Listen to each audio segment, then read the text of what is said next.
in the sweltering tropical lowlands of northern Colombia in 1928. A dramatic and tragic event unfolded that would become known as the Banana Massacre. An incident deeply tied to imperialism, corporate power, and the exploitation of labor.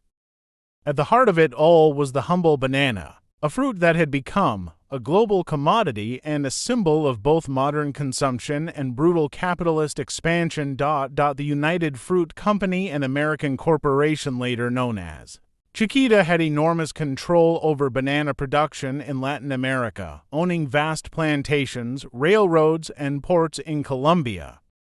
The company exploited thousands of local Colombian workers, offering low wages, poor working conditions, no job security, and paying them not in cash but in company scrip usable only at overpriced company-owned stores.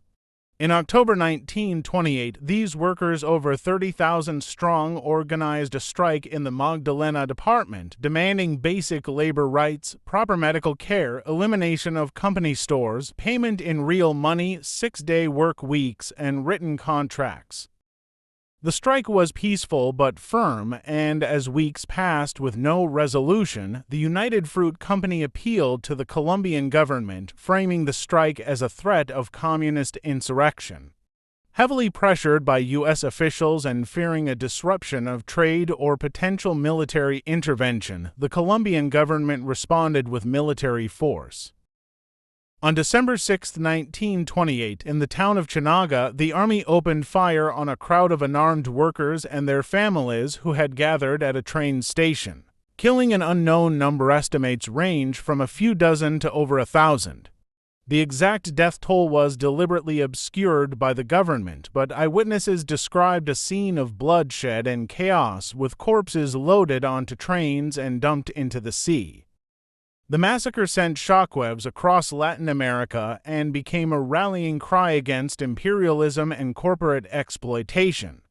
It was later immortalized by Colombian Nobel laureate Gabriel Garcia Marquez in 100 Years of Solitude, where he described the fictionalized massacre and how the government tried to erase it from history. The banana, once seen as a harmless fruit, now symbolized death, greed, and oppression.